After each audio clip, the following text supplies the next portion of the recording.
Hello everyone, welcome back to my channel. Today we will be discussing about two subjects that seem to be very popular amongst people, and yet the vast majority of people have serious problems with them, whether they admit it or not. From my personal life experience and observations, I've seen that the vast majority of people either do not know exactly what they are, how they should be, or they just apply it wrong. And I'm talking about love and relations. Bear in mind that when I say relation, I'm talking about that which you typically call relationships. We don't have this weird thing with ship at the end of a word in my language, and as far as I'm concerned, I see absolutely no difference, even in English, between relation and relationship.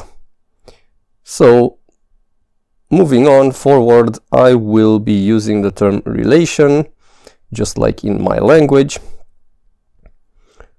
So bear in mind that if for some reason this is difficult for you, please try to make the replacement in your brain and replace every relation word with relationship.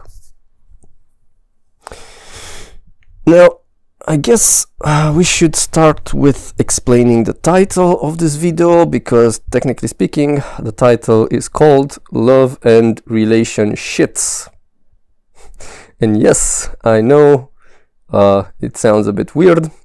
No, it's not a mistake. It's not what you would call a typo in English. I willingly set the title to Relationshits and not relationships. I was consciously and willingly playing a little bit with these letters, because honestly, the vast majority of relations that I see in people are shit, more or less. And we're going to talk a little bit about this in this video. So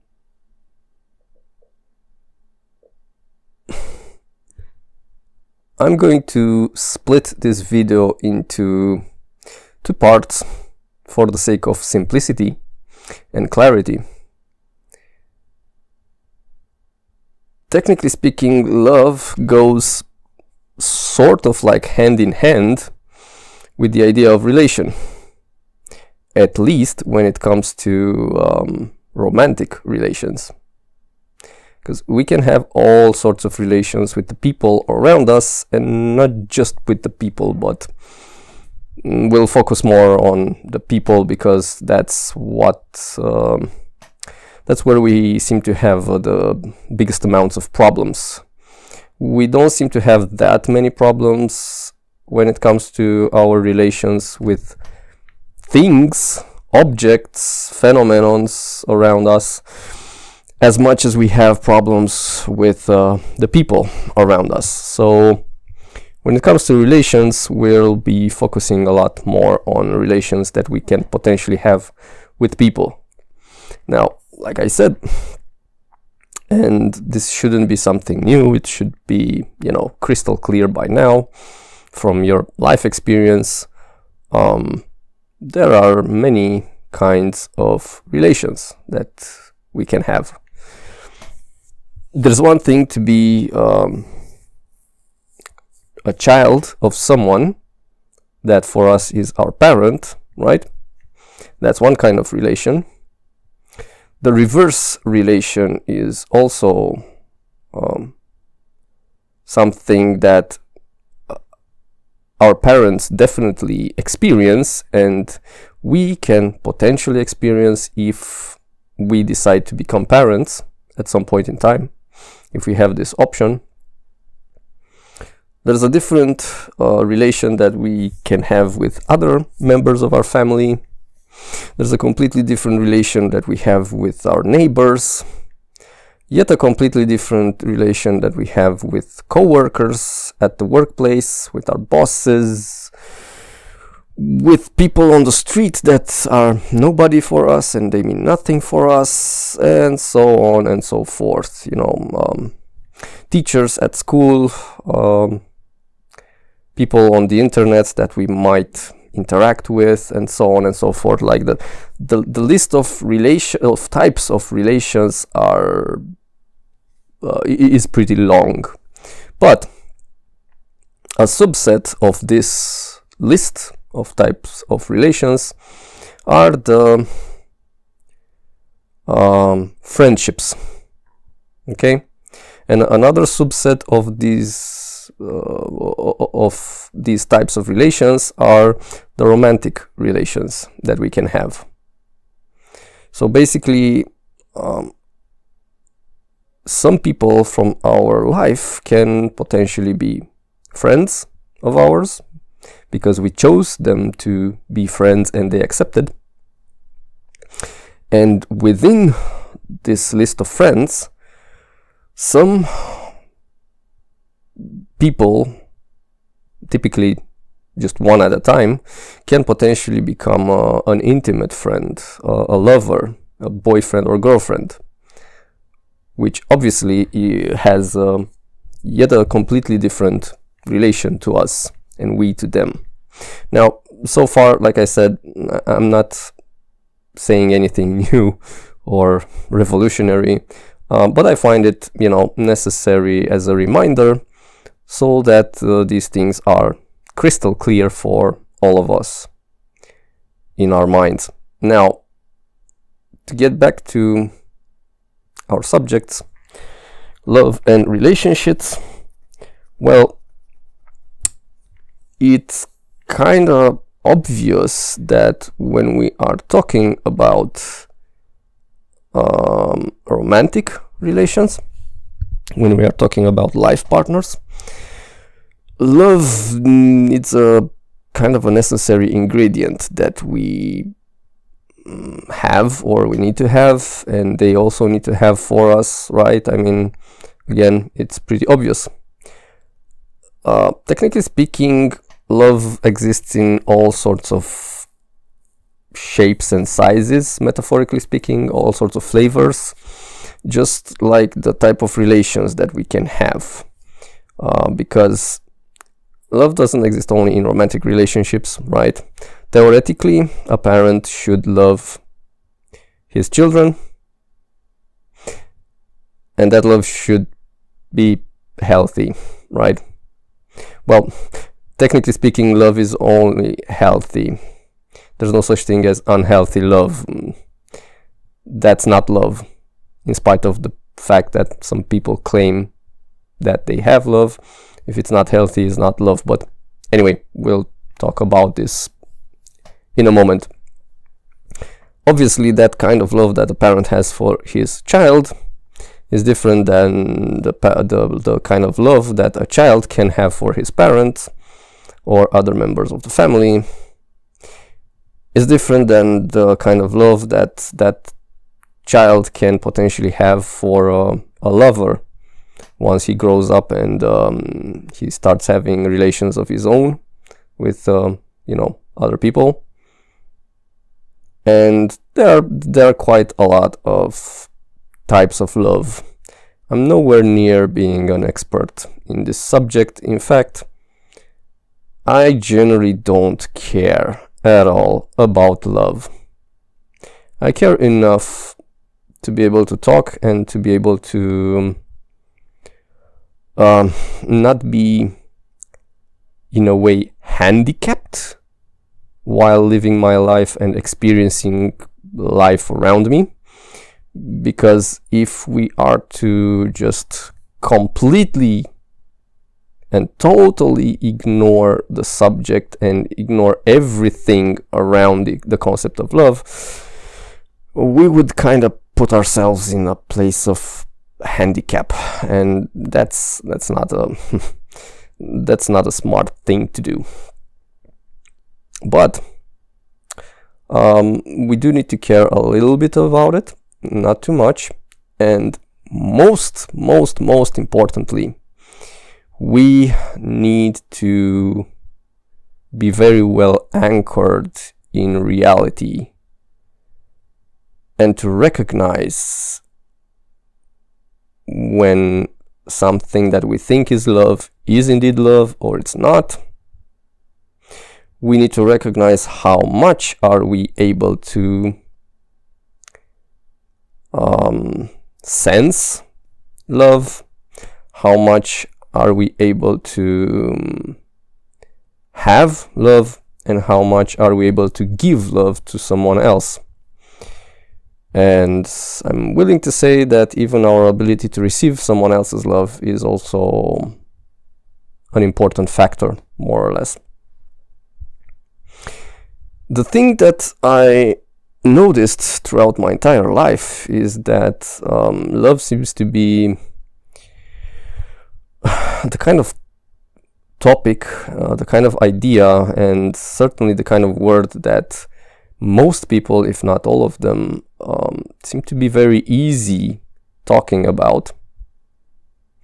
But at the same time, the vast majority of people do not truly know what love is. Okay? So, a small disclaimer. Obviously, in this video, I'm talking a lot from my life experience, my points of view, which, yeah, needless to say, they are relatively subjective, right? Because I've had my life experiences, I've had certain people around me and not others. I have my limitations, I have my own perspectives, etc., etc. So I have a pretty specific context from which I see things. However, I am, and I always had, and most likely always will, do my best to, metaphorically speaking, extract the juice out of all these life experiences that I'm passing through, or all the life experiences of other people that are around me, more or less, so that I can formulate conclusions that are as close as possible to an objective truth. Okay? So while I'm not claiming to have the truth, and realistically speaking, that would be very arrogant, and nobody can actually say that. I mean, people can say that, but nobody is right about that. I can say that, you know, I am making all the necessary efforts. So while you're listening now to me, you're not listening to an idiot rambling about something, and having all sorts of ideas pulled out of his ass. Okay? That's something you can count on. You can count on me doing the necessary efforts to come as close as possible to the truth. So from what I've seen, nobody truly knows what love is. And this is very simple to figure out. A lot of... Okay, maybe a second disclaimer is in order before we move forward. I don't want to open myself up too much to you, especially since who the hell are you to me? Nobody. But I'm a very polarized and polarizing person. I'm a very direct person.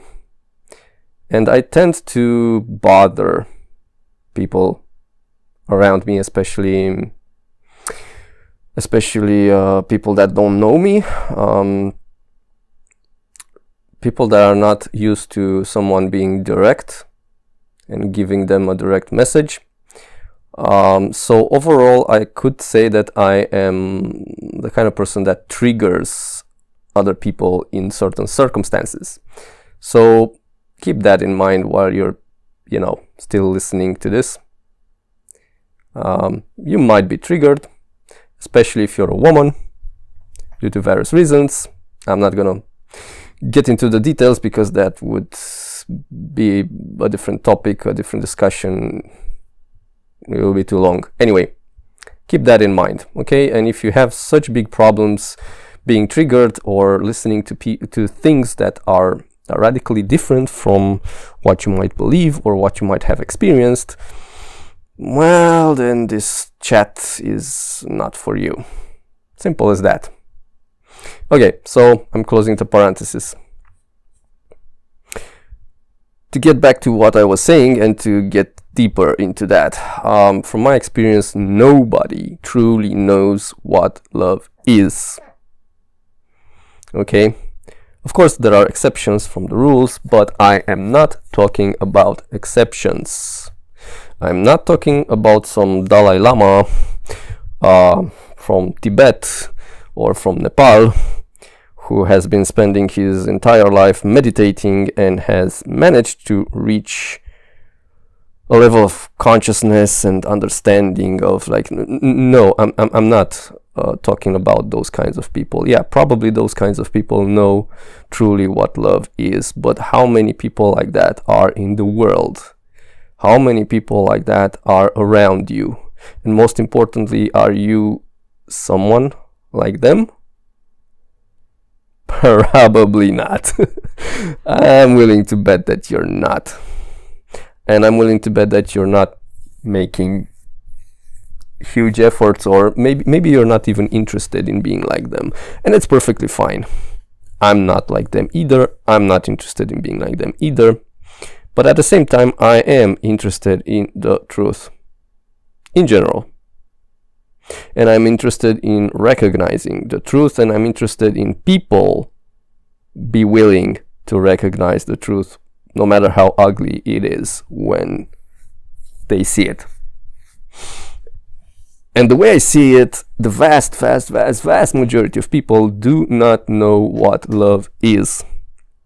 And yet, they are very, very easy to open their mouths and claim that they know and claim that they do love people around them. And yet, at the same time, you see so many children that are fucked up by their parents who have such a huge conviction that they love their children and that they're doing the best that they can for their children.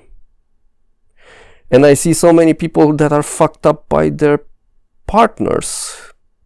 So many men that are fucked up by their women who claim to love them so much and to care so much about them. And of course, so many women fucked up by their men who also claim to love them so much and know what's best for them and do only what's best for them, and etc., etc., etc. There are so many people that seem to have so big problems while loving other people.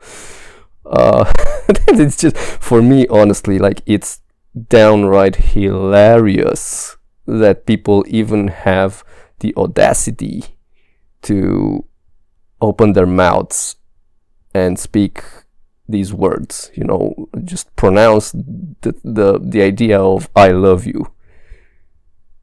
That's just ridiculous. Now, okay, mind you, in certain contexts it might make sense, even despite all of these aspects that I've mentioned earlier. If you're in bed with your woman and you really, really enjoy the experience, it does make sense to tell her in that particular moment that you love her. Even though you may not love her, but if you love her in that particular moment, having that particular experience, it's not false. It's not a false statement. It's not a false affirmation to tell her right then, right there, that you love her. However, ignoring these basically exceptions from the general rule, it's really, really important to think about this for yourself and think about whether or not you know what love is. And no, you don't necessarily need to be able to give a formal definition as if you would attempt to write an encyclopedia and or a very high-level dictionary, and you would actually try to come up with a comprehensive and exhaustive definition of the word love. Obviously, you will fail even if you try to, because love is so vague, so abstract, so high level that it's really impossible to be 100% defined with words, regardless of how complex your language is. If you try this in English, you will fail. I guarantee it to you. Like, English is one of the most primitive languages, at least the English that we are talking right now. This oversimplified English, modern English, is the worst at when it comes to the power of expression that it gives you. But anyway, that's a different topic. I'm not getting into it. Regardless of the language that you choose to speak into, you will not be able to define love, all of its aspects, and come up with a perfectly objective definition of love and explain everything, like leave no room for doubt, and like, no, that's impossible. But it's not a problem. You should still be able to say a few words about love in your own conception, in your own you should be able to describe what love means for you. Okay? And I'm gonna do that for you in the second half of this video, or well, a bit later. By the way, I don't know how long this will take, but I'm pretty sure that it will. We will reach 1 hour or perhaps even more. So even if you are unable to have a proper definition for love, just like we could have a proper definition for a screw or a screwdriver, because those things are, so simple and easy to describe, and their purpose is so clear, everything is clear about them, or a chair or a table or other objects around us. That's not possible about love, but you still should, without a problem, be able to speak some words about what does love mean for you. Okay? And it's not necessarily about the idea of being able to speak about it, because after all, you're not required to get up on a stage and speak in front of an audience. But it's necessary for you to know what love is for you, because only then will you be able to, one, recognize if someone around you is loving you or not. Two, recognize if you can potentially have love for someone else. It doesn't matter who that someone else is. Could be your child, could be your parent or other members of the family, could be a friend of yours, could be a lover, could be anyone else.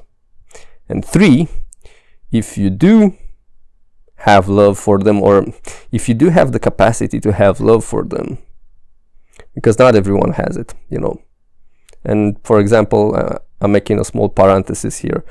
I don't really have the capacity for love. Like, for me, that's just way too much outside of,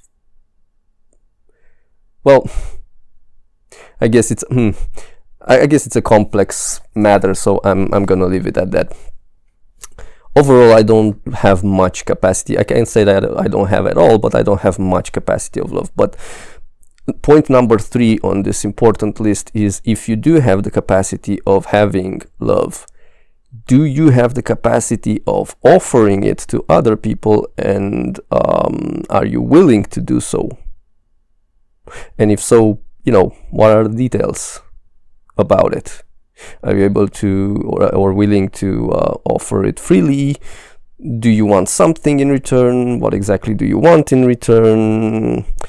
How tolerant are you about those situations when you're offering but you're not receiving, etc., etc., etc. So you cannot know all of these things unless you have some form of definition of love, a very personal, subjective definition. Because again, nobody is asking you to give a dictionary level definition. Even if that would exist, it would be completely meaningless to you and to other people. But if you don't know what love is for you, how does it look like for you, what does it mean for you, you cannot possibly know if someone else is offering you love and you are genuinely receiving love from that someone else. You also cannot know if you have it for someone else and if you're offering it to someone else. Okay, and this is a huge problem, because I see so many people, and I've seen a lot in the past, of people trying to get into relations with, obviously with other people, men in relations to women, women in relations to men, for the sole purpose of receiving love from that other person, but being completely unaware of whether they have love for that other person, whether they can offer it, and also whether they can actually sense if that other person is loving them or not. Because, as a man, you can be it goes both ways, but many times when I'm giving examples, I'm gonna be talking from my personal perspective. Feel free to just flip it around if you're a woman. And also, I'm strictly talking about heterosexual people. I'm not including homosexuals. I don't care about that kind of perspective. So again, to understand better what I'm talking about, as a man, you can have the most loving person, the most loving woman by your side in a relationship with you, but if you don't have even the smallest ability to determine if you are being loved somehow, you won't feel love from her. It's exactly like those I believe Daltonists are called, those people that don't see the color red. I hope I'm not wrong, but it's exactly like those people that cannot see colors or cannot see a particular color. You could have a person by your side being dressed fully in that color, pants, shirt, everything can have that color, and you won't be able to tell it because you just don't see it, because it's just out of your capabilities. Or is the equivalent of having someone with an ultrasonic whistle or some device that makes ultrasounds, but because it goes outside of the frequency range that our ears can hear, we won't be able to tell that there's a source of ultrasounds around us, because we don't have that capacity of receiving those kinds of frequencies. So it's the same thing with everything else, really, and especially with love.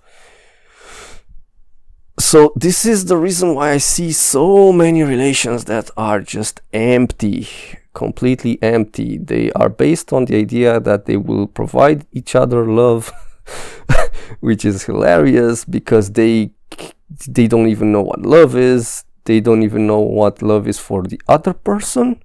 So how can they potentially give any love?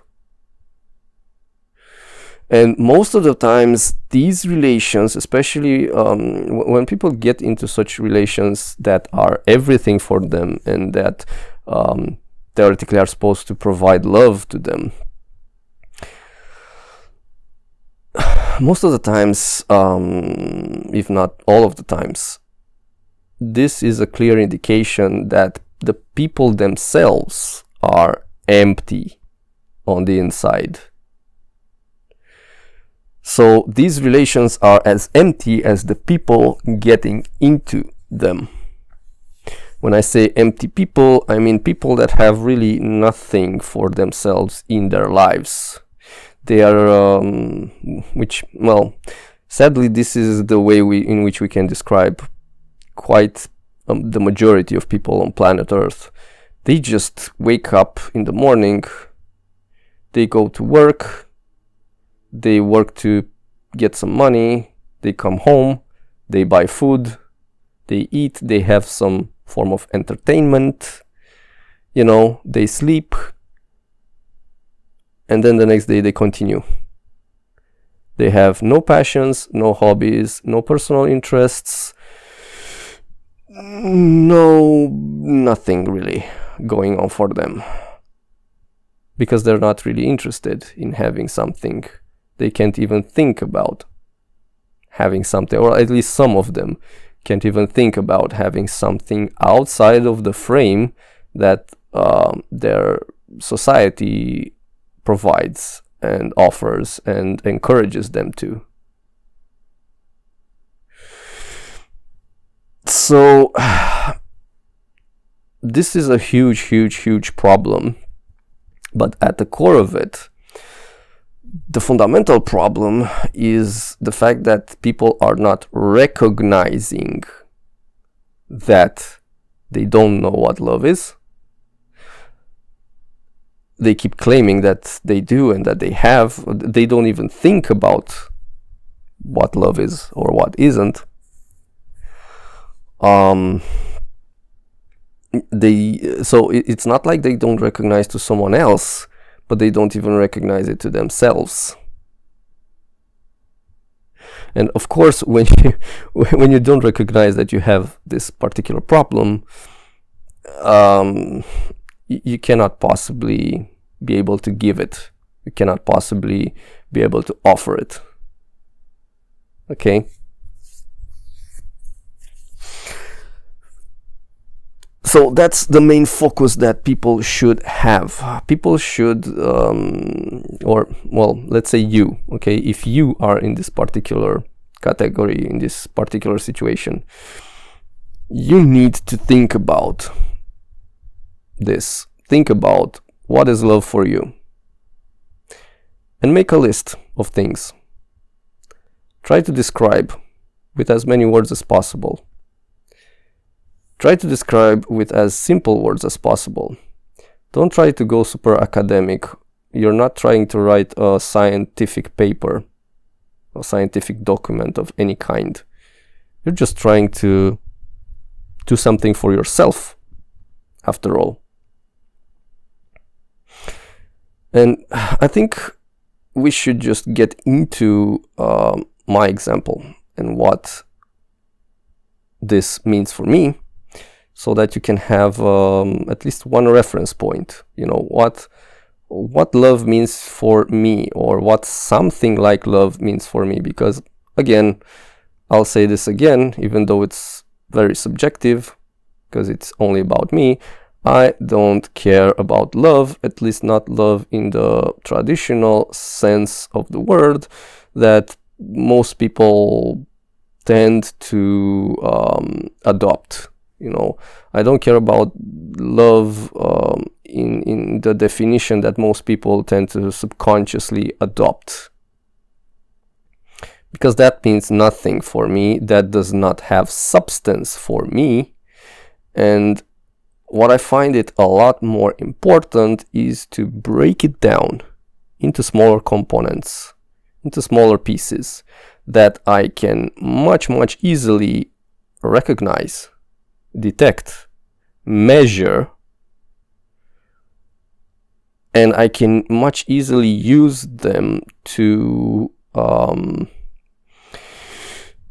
draw a logical conclusion of whether or not I am loved and how much love am I receiving, or how much of that which we could call love as an oversimplification I am receiving from the other people around me.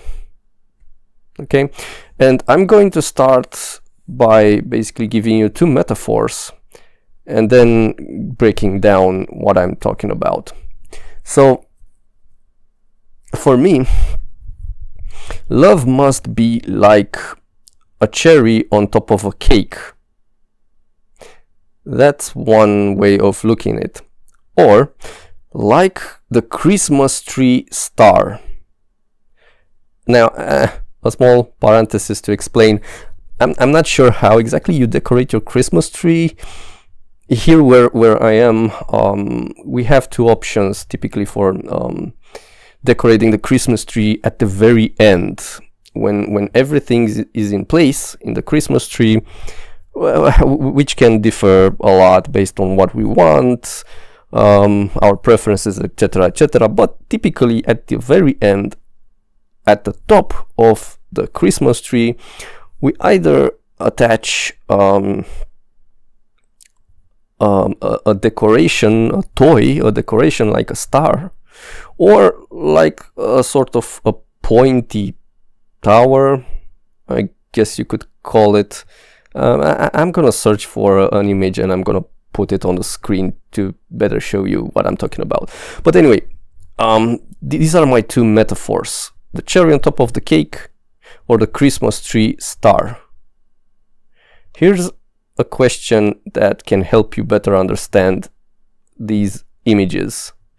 Can you have the cherry on top of the cake if you don't have the cake itself? Well, no, obviously not. Yeah, sure, you can have a cherry, you can have many cherries, but they are just cherries. They're not cherry on top of the cake. If you don't have the cake, you need to first have the cake itself with all sorts of things, and then you will be able to put the cherry on top of the cake. Otherwise, you'll just have some cherries in a basket, which is not wrong, which is not bad. You know, I enjoy cherries as well.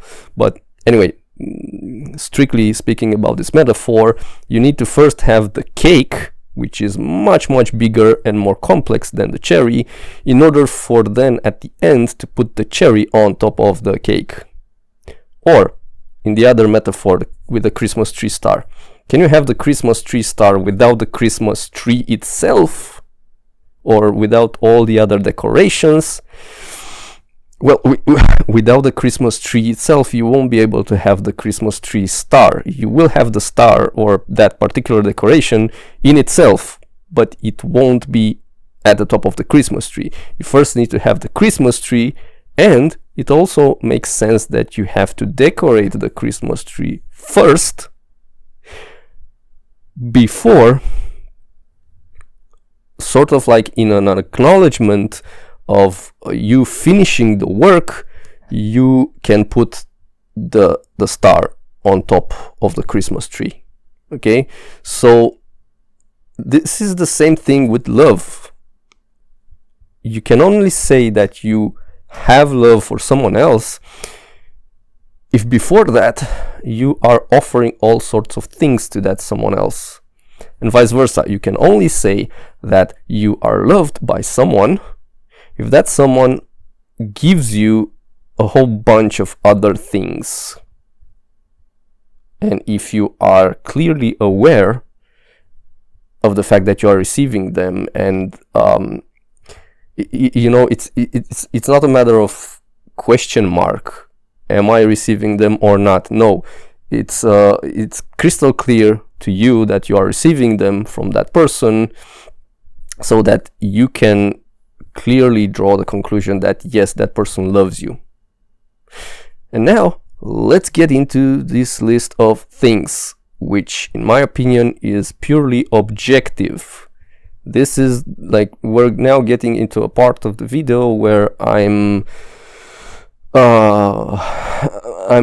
pretty confident that I'm gonna be talking about a list of attributes and qualities and things that is very objective. You know, the list is very objective, regardless of the people around us, regardless of who we are.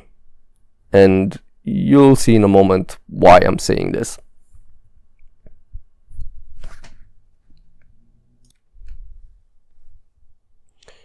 Okay, so what are we supposed to look when we would try to assess whether someone is loving us or not?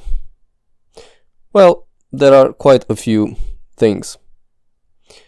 First of all, any friendship whatsoever, and even other relations, not friendships, must have respect from the very beginning. Ask yourself two questions, at least two questions, in order to better understand this. Would you be friends of someone if you wouldn't respect him? If he would be that kind of person that you just could not offer respect, you just could not respect him no matter what. The reasons don't really matter. Would you be willing to call him a friend? Or would you accept his friendship if he does not respect you? If he does things that show you pretty clearly that he does not respect you?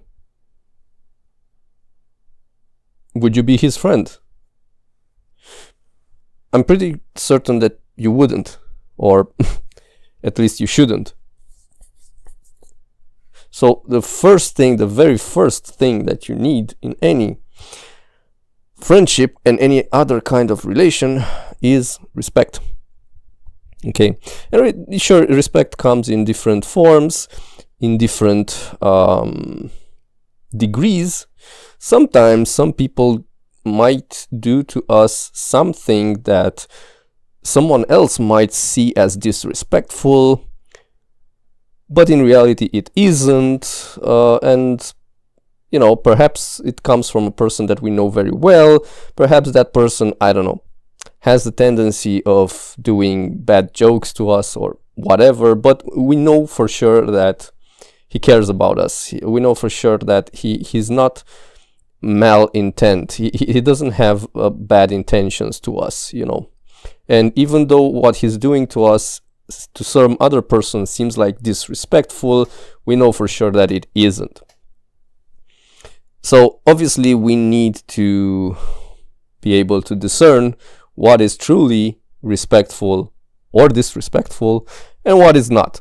But leaving that aside, you know, respect is the fundamental foundation without which you cannot really have anything. You cannot really have any friendship whatsoever.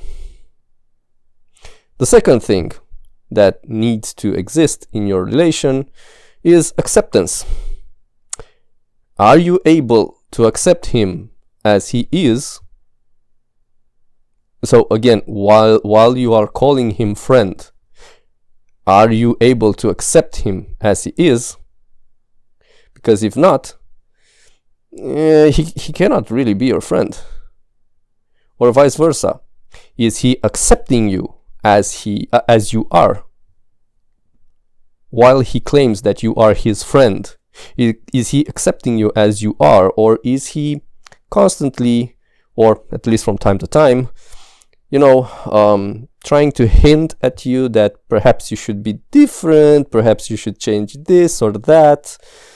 And again, you need to use common sense and discernment in order to figure out whether perhaps He's telling you about a problem that he sees about you, a genuine problem that you should consider, you know, and it's not like he is trying to change you. He's just trying to make you aware of something that is problematic, and he's trying to basically, you know, as a friend,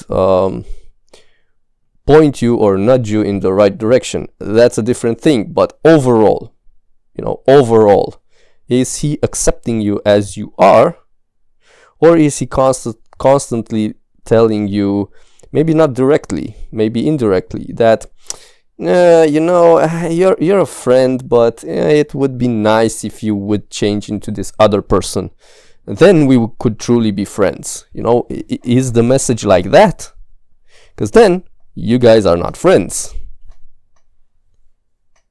and things will not be able to work between you, and vice versa. Like if you do this to another person that you call friend, you're not really seeing him as a friend if you don't accept him.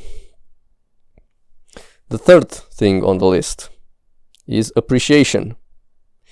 Do you appreciate the fact that he is your friend?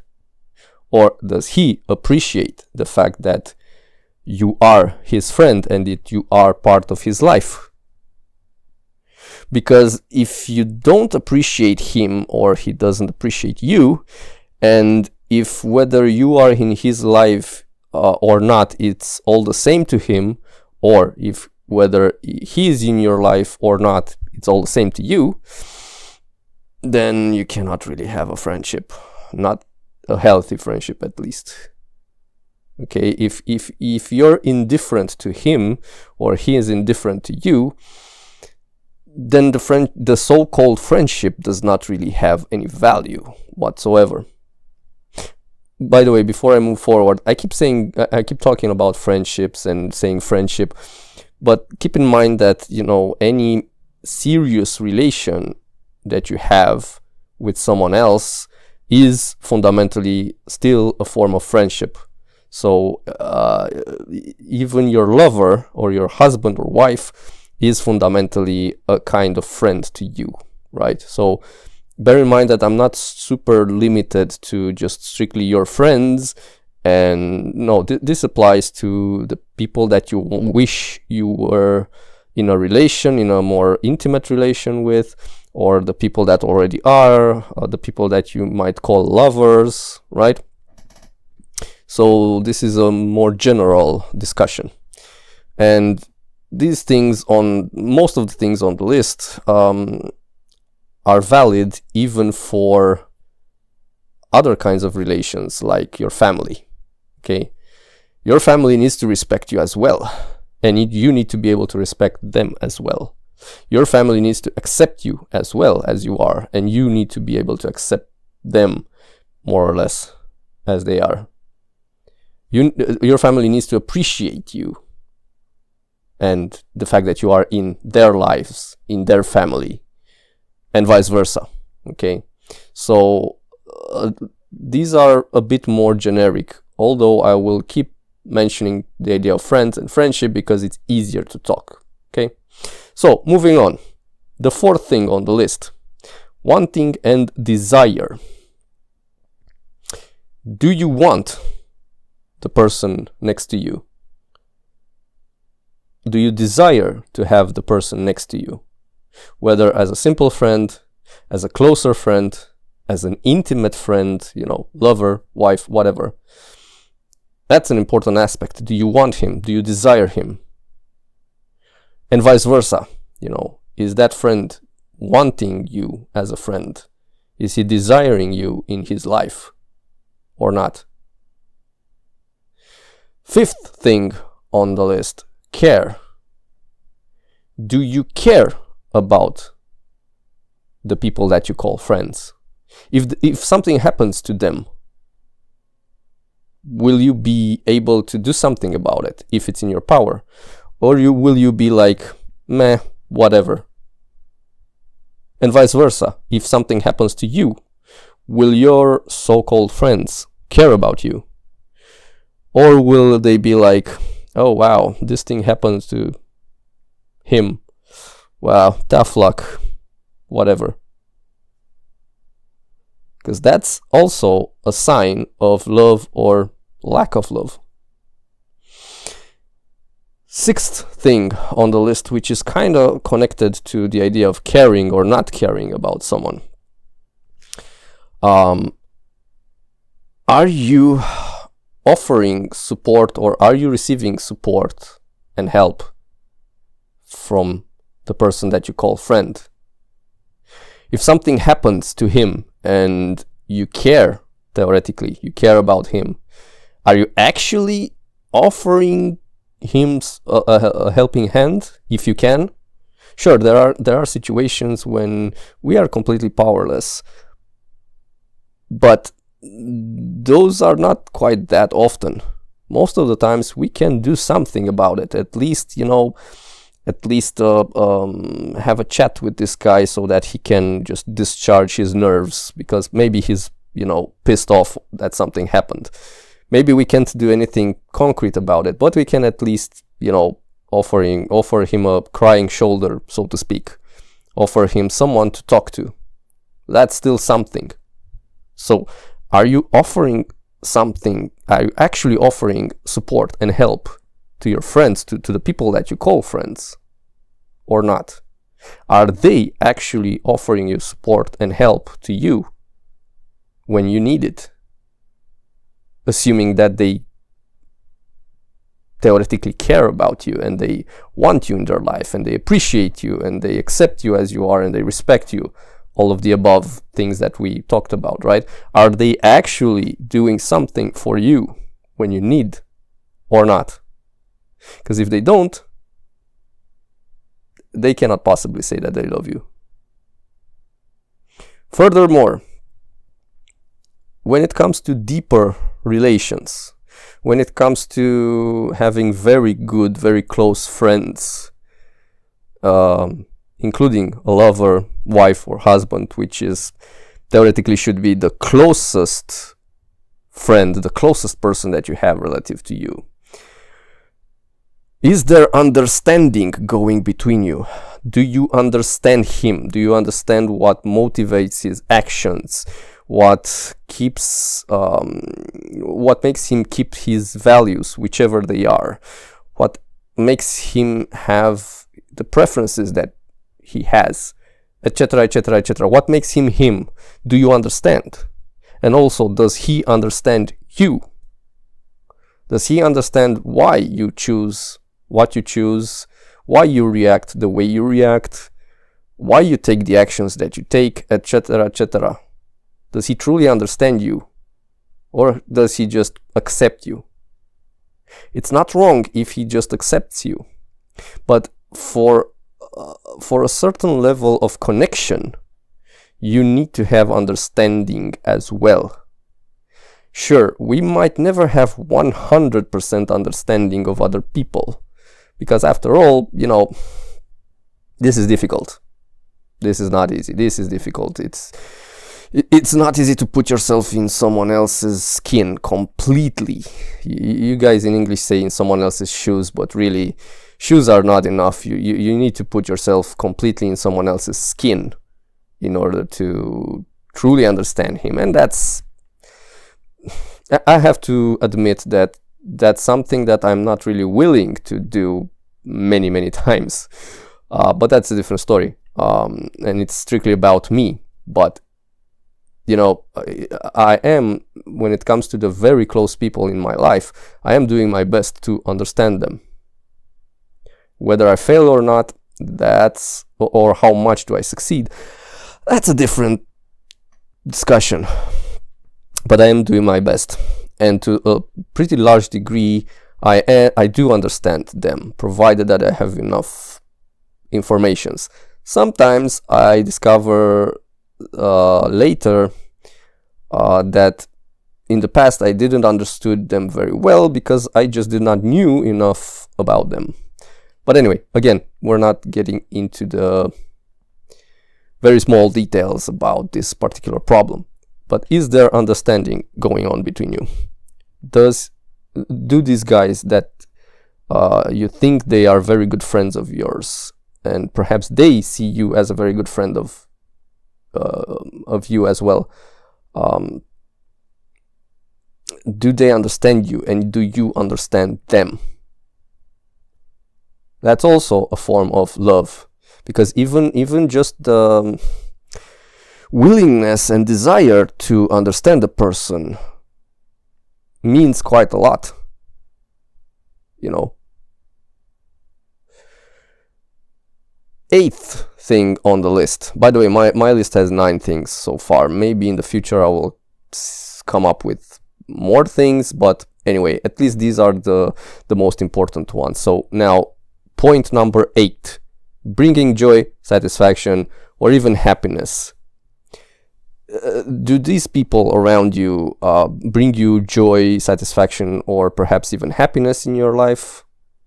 And I'm not talking about them needing to do something super great, fancy, complicated that makes you happy or satisfied or whatever, but I'm just talking about the simple idea.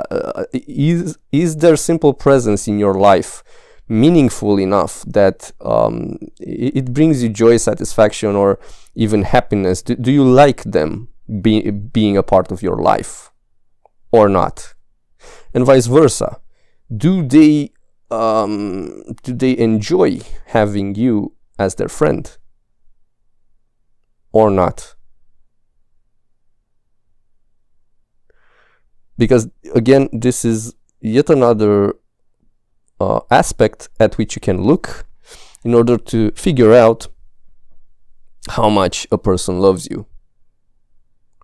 And the ninth point on the list is it's kind of strictly applied to your intimate friend, to your lover, to your wife, to your husband, or whatever, however you might choose to call him or her. Do you guys have common things, a common path in life, common desires, common goals, or not? Or do you just cohabitate and you call yourselves husband and wife or lovers, but really you have the tendency of living your own lives separately to the most degree? And don't get me wrong, like, it's absolutely normal and necessary, regardless of the level of connection that we have with our lover, to still have things of our own. It's absolutely important to still have hobbies and passions of our own that might not be shared by our partner. No problem at all. In fact, it's actually a requirement for a healthy life.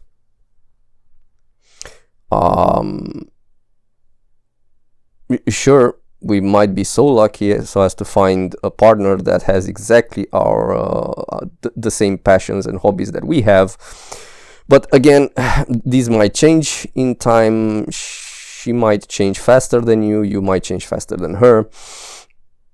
So overall, it's perfectly normal to have differences. But do you still have certain things that are absolutely common in life for both of you? Maybe you have some common desires related to your future. Maybe you have some common standards of life that you are both of you working to keep or to attain, if you don't already have them. Maybe, I don't know, do you guys have some commonalities, or are you just two people that call themselves lovers? They live in the same house, but or perhaps you don't even live in the same house, but you tend to treat each other kind of like simple friends. Like, if you want to do something with me, fine. If not, fine as well. it's not bad. Don't get me wrong. It's not inherently bad, but it's definitely a sign of not such a deep connection, not such a deep friendship. It's a sign of a more simple friendship if you don't have common things between you, right? But it is a requirement if you want a high quality, high level, long-term relation with a person. This is definitely a requirement. If you want to have a wife or a husband or a lover, even if you don't marry him or her or whatever, this is a requirement. Okay, so here are 9 things that you need to check for yourself and you need to evaluate. And the idea is that love must come as a logical conclusion after all of the above, and maybe others as well that I just couldn't think of. Again, I'm a human just like you. I'm not perfect. I have my limitations, my problems. Maybe I don't see something that you can see, and I welcome it in the commentaries. But anyway, you cannot say that you are loved if you don't have all of the above, or at least 8 out of 9, depending on the case, right? So you cannot say that you are loved by someone that doesn't respect you. I mean, come on, it's just common sense. You cannot say that you are loved by someone that doesn't accept you as you are. You cannot say that you're loved if that someone does not appreciate you. You cannot say that you are loved if he does not want you to be a part of his life, if he does not desire you, if he does not care you, if he does not actually support you and help you in your problems and struggles. You cannot truly say that you are loved if he does not understand you. And you cannot say that you're loved even if you have all of the above, but he doesn't really bring you joy, satisfaction, or happiness. Although, if you think about it, the simple fact that somebody cares about you, supports you, perhaps even understands you, and that he wants you in his life is enough to bring you some joy, some satisfaction, and some happiness. But it's still an important aspect that you need to think about. And everything works in reverse as well. If you open your mouth and you say I love you to a person that you do not respect, you're either an idiot or a liar, or a manipulator, which kind of falls in the liar category. If you open your mouth and you say I love you to a person that you don't accept as it is, as she is, you're not right. You're not loving her. If you don't appreciate the person that you theoretically say you love, it's not love. You're not loving her. If you don't want her, if you don't desire her, you do not love her. If you don't care about her, you do not love her. If you say that you care and that you want her and blah blah blah, but you don't actually support her in her life, in her problems, if you don't offer her a helping hand from time to time whenever she needs, that person is not loved by you, and you're just a liar. Also, if you don't at least make efforts to understand that person, you cannot say that you love that person. You can only say that you like that person. Maybe you like her a lot, but love is, by any definition, above a simple like. So you cannot say that you love someone if you don't understand that someone, or at least make your best efforts to try to understand that person. Okay? And also, if you are not, at least from time to time, bringing joy, satisfaction, or even happiness in that person's life, one way or another, and again, I'm not talking about, doing something very expensive and elaborate. I'm talking even simple things. Sometimes even your simple presence is meaningful and important. If that doesn't bring her joy, satisfaction, and happiness, you cannot say that you love her. You just can't. Or, well, you can, but you then be a liar or a manipulator. Okay? So again, I stress how much important this is for you to understand this. Love must come as a logical conclusion after all of the above. And the funny thing is, you don't, like, if you have all of the above taken care of, you do not even have to think about it. You do not even have to think about love as an abstract concept, as a separate thing. You don't. It's just, it appears out of nowhere, sort of speaking. And also, you will stay a lot more relaxed if that person will dare to, mention that he doesn't feel loved. He doesn't. That if he tells you that you don't love him, you will be very easily able to explain to him that you do love him, because look what you do for him. Look at the position that you have relative to him. You respect him, you accept him as he is, you appreciate him, you want him a part of your life, and you a part of his life. You care for him, you actually helped him in the past, and you can, mention various cases so as to explain where, when, and how you helped him. You understand him, and this can also be explained, etc., etc. So you can actually defend yourself very well against someone that you love telling you that you actually don't love him. And you will stay a lot more relaxed in this whole situation, And if things go even worse, then, you need to rethink your friendship a little bit. Maybe there are other details in the middle, but overall, your entire life will be a lot better, a lot simpler, and a lot more stress-free, because you will have obtained that level of self-confidence around love that is necessary. Okay?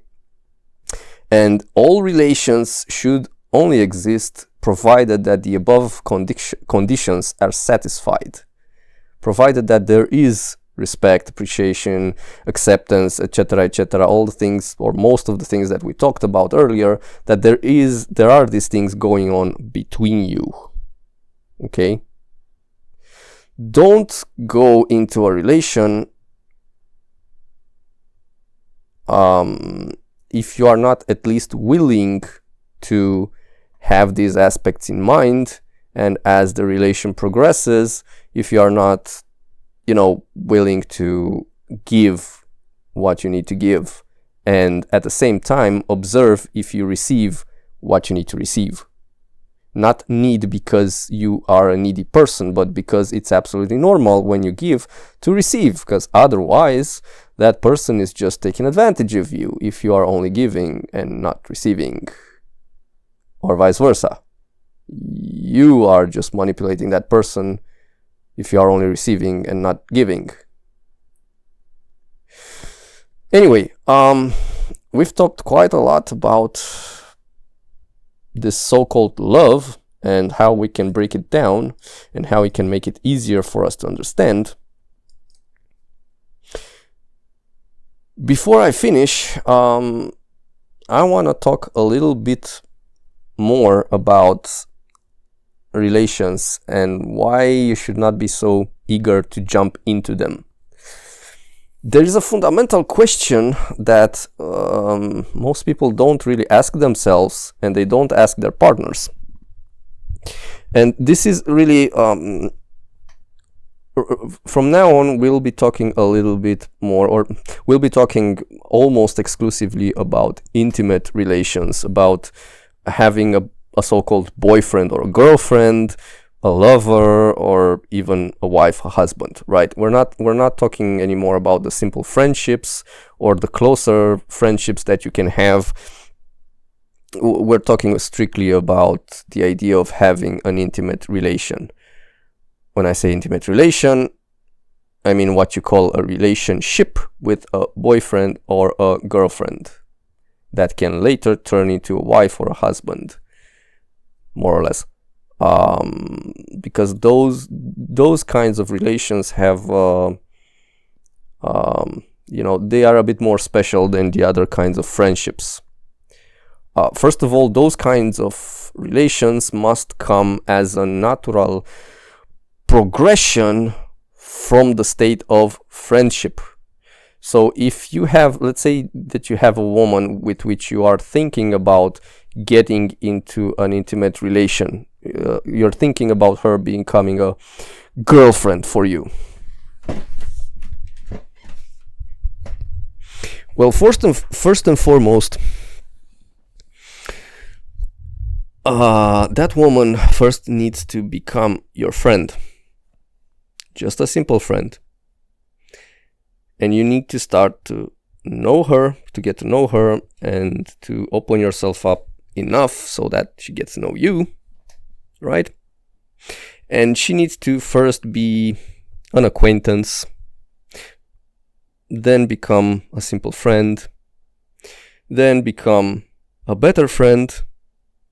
Perhaps one day she will become a very good, very close friend, and only after that can she truly become even better than that. Can she truly become your lover, if you care about long-term relation with them, with her? Okay, I'm not talking about if you care just to fuck her. That's something completely different, and I'm not talking about that situation. When you just want, we're talking about the so-called hookup culture that most of you seem to have. I've never had that. I've never subscribed to it, and I never will. So I'm a bit on the outside of it, but I see enough to be able to talk something. If you're into that, then you have to understand that all those people that you just wish to fuck are going to be nobody for you. They're going to be pretty much like the random person that you pass on the street next to, the random person that you sit next to in a bus, in a subway, in a train. They're going to be nobody. It's just that they will happen to be somebody, the kind of nobody that is attractive enough for you that you just wish to fuck her. Okay, nothing wrong, but that falls outside of the range of friendships. Okay, that's not a friendship at all. So if you care about an actual lover, then that lover first has to be your friend, and it has to have a certain progression going on between you, and it's mutual. But I'm speaking more from your perspective, right? Because you are more important, at least initially. You are more important than her in your life. So she needs to show you that she is worthy of becoming a simple friend to you, because some people are not.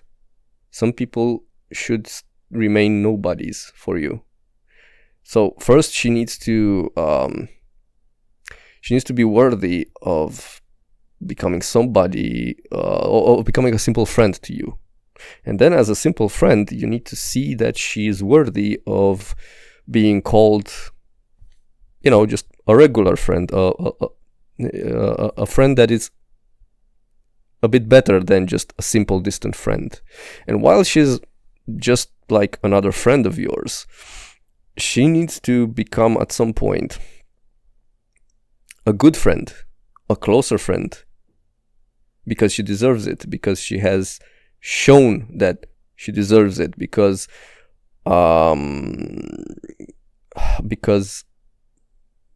she has given enough to you, and she has shown enough interest in you so as to care enough for you in all of this time. And again, going back to the list of 9 things that we just mentioned, you need to see that there are these things going on between you, and those things are in a pretty high amount, let's call them like this with quotation marks, right? And she needs to at some point become a good friend, a close friend of yours. And then even better than that, and then at some point, when she has become one of your best friends, one of your absolute best friends, if there are reasons for you to go to the next level, or perhaps you want to see things from the opposite perspective, going deeper with her, then and only then can she become your lover, which can mean wife, husband, or just boyfriend, girlfriend. Okay, doesn't matter how you call it. But until then, it's a very bad idea to just call her girlfriend just like that, or boyfriend just like that. So there needs to be some sort of progression going on. Okay. Of course, this does imply that you have some standards, some minimum, some principles after which you guide your life. Like you need to know who you are, what you want, what you don't want, what you accept, what you don't accept. So if you have problems with these sort of things, you need to focus first on yourself. And this is kind of where most people fail. And this is where I'm kind of get thrown to what I've said at the beginning of this video. A lot of people are empty and they enter in the relation with this emptiness, hoping that the other person or the relation itself will fill them. Obviously, that's not going to be possible due to, simple logic reasons, especially because as an empty person, you will probably hook up with another empty person. So how is another empty person gonna be able to fill you if she cannot fill herself? Like, that doesn't make sense. But of course, you need to use your brain for that. If you don't, well, you won't understand and you won't be aware of this. So first of all, before you even think about having a relation, an intimate relation, a lover, a boyfriend, girlfriend, just focus on yourself. Focus on developing yourself. Talking about what we have now under the term self-development. Not necessarily because it's bad, but I'm not talking in such restrictive terms. I'm talking about developing yourself in general, which can be done not that difficult. Your passions are important, and passions and hobbies are important and are part of your development. Your interests in general are important and are part of your development. Everything, your goals, your desires, your dreams, your everything is important for you, and therefore you should focus on them. Maybe not quite exclusively on them, because of course if you want a relation, then you need to make space for a relation. And if you're filled only with your work, passions, hobbies, interests, goals and desires, and you have literally no space for anything else, then you won't be able to have a relation. And that's perfectly fine. There's nothing wrong with that. It's something that I did for pretty much my entire life. But if you do want to have a relation, make sure that you're not entering empty in the relation. Okay? Make sure that you define yourself first and then search for a partner. Then search for a girlfriend or a boyfriend. Not before. Don't search for someone in order to develop yourself. Even though sometimes our partner can potentially help us further develop ourselves, but you first need to be on this path in order to experience the further part of the further development expression, right? So define yourself first, have everything clear regarding your boundaries, your desires, your principles by which you guide or you don't guide your life. Have everything clear regarding your qualities, your abilities, your skills, your set of values, because those are the things that define you. Well, define us in general as individuals. And then go search for a partner. Then go be interested in a relation. There's a fundamental question that you need to answer yourself, and you need to ask your potential partner before you jump into the relation. And that is, what exactly are you searching to obtain from the relation or from me that you cannot obtain through your own powers? Because honestly, that's the only reason why we would want to have a relation. Okay? Because we have things that we cannot obtain on our own. Somebody has to give those things to us. And that's perfectly fine. And no, it does not mean that we are needy, because anyway, needs are a part of the human nature itself. As long as we will continue to be humans, we will have needs. It's not a matter of if we want to or not. It's just the way it is. The idea is that it should be clear what exactly do you want your partner to offer to you. And then you should see if that partner is able and willing to give that thing to you. Because if not, you're not going to be able to be with that partner. Okay? And now there are a few obvious answers to this question. What are you searching to obtain from the relation or from me that you cannot obtain through your own powers? Intimate relations are a good thing that are on this list, right? You cannot have sex with yourself. And no, masturbation is not an option. It's not sex, okay? So we're taking that out of the list. If you want to have sex, you need to have a partner. That's obvious. If you want to experience any form of physical pleasure, whether it's simple touch or otherwise, you need to have a partner. Okay, that's obvious.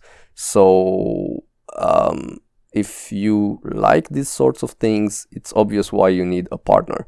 But aside from those things, what else do you need from your partner that you don't have and you cannot obtain on your own? And bear in mind that I'm not saying that your answers will be wrong.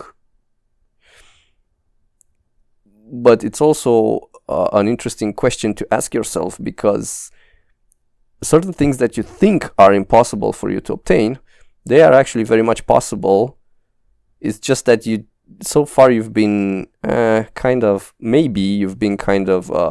lazy, and you just haven't put on the necessary effort to perhaps learn new things, acquire new skills, and do the necessary work to obtain those things.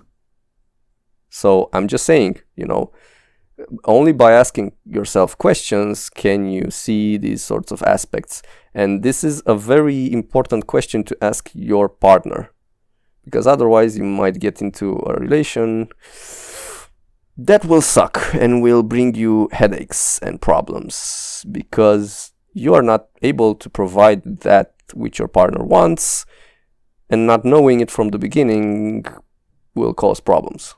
Okay? So, I think I've spoken enough on these subjects. I hope all of these things were useful to you. If you have anything to say, feel free to leave comments.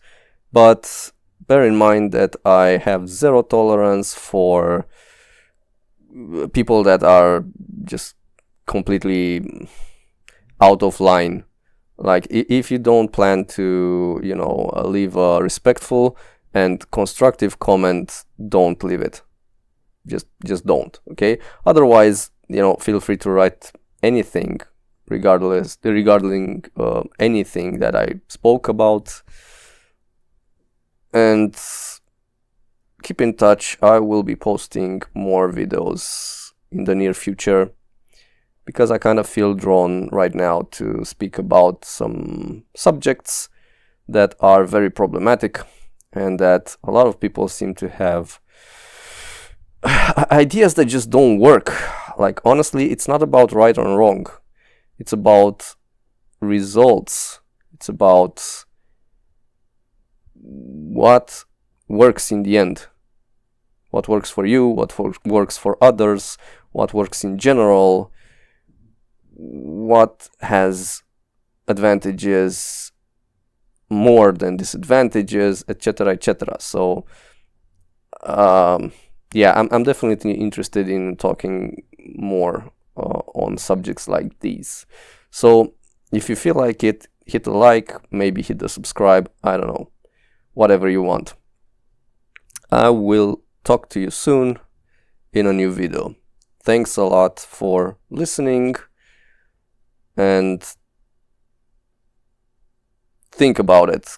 Think about what I've spoken, because, you know, these are important things for you. It's not important for me to speak them. It's actually a bit of an effort. For me, these are crystal clear. I don't need to think about them, but they are important for you. Okay?